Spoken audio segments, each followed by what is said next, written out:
To my colleague. Thank you. Let's just continue to talk about Gaza and sort of the future. Let's assume for a moment we can find some conclusion to this war, and somebody will take over the Palestinian file, maybe the Saudi Arabia, the UAE, I don't know, but somebody needs to come in and try to clean things up a bit. Is there a plan to replace UNRWA in the West Bank and Gaza? Not to my knowledge. Okay. So I think Israel's going to be pretty hard over on, trusting this organization after all the abuses that we discovered. So I would encourage you, I know you got a lot to do, to sort of thinking about how could we do this? So when it comes to providing assistance to folks in Gaza, how do the Gulf Arab states, are they contributing anything?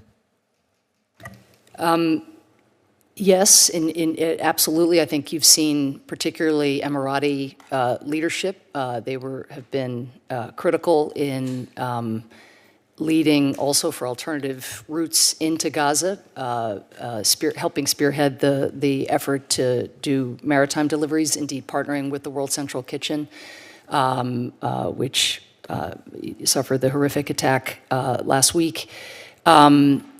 So I think the Emiratis have definitely stepped up. I think they and other Arab nations, and you know this far better than I, so I won't speak to it for too long, but are very adamant about linking their longer-term investments to a viable path to a two-state Let's solution. assume for a moment that Hamas will be destroyed, which I hope and pray it does.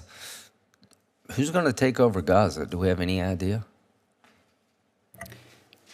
As USAID administrator, again, my focus is on the humanitarian. The only reason I mention and is feeding people. Before we invest a lot of money, we need to know a lot of things, like who's going to be on the ground when Hamas is gone. Can we trust them?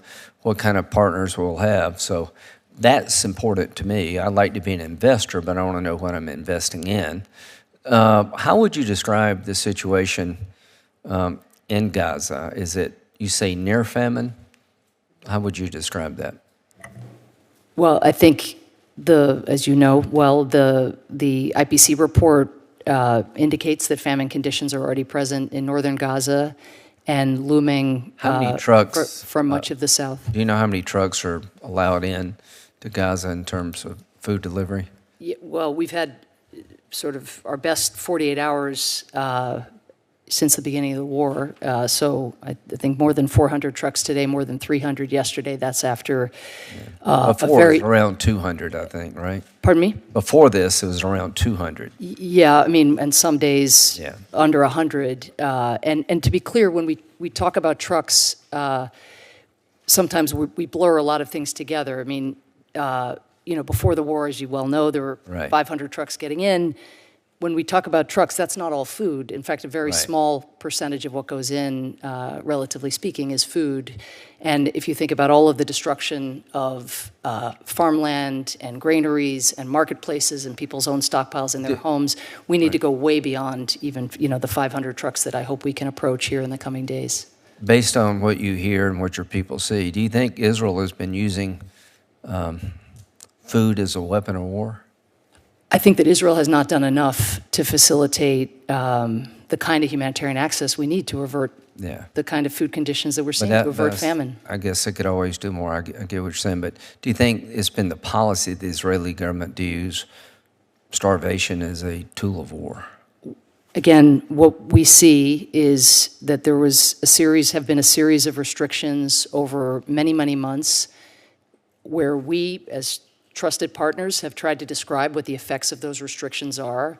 And again, fortunately, over the course of the last several days, really to week, we are seeing a sea change, which we hope is sustained and expanded upon in the provision of access. Today they did not find any evidence of genocide. Pardon me? Did not find any evidence of genocide on the behalf of the Israeli government toward the Palestinian people. Were you familiar with that? Did you say the ICJ? The State Department did. Oh, the State Department. I'm not tracking determinations of that nature. All right. So you're like the head of the the aid program we have, I just want to make sure that I understand exactly what you're saying here.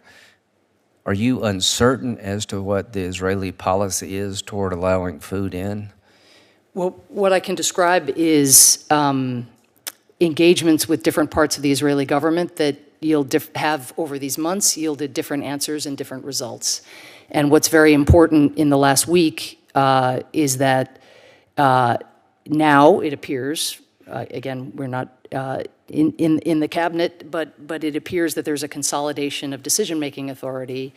But to be, again, we have famine-like conditions in Gaza and supermarkets filled with food, within a few kilometers away. So it's incredibly important that the food that is available get to the people who, especially in the case of very young children, we're getting a growing number of reports of death by malnutrition or diseases induced by malnutrition.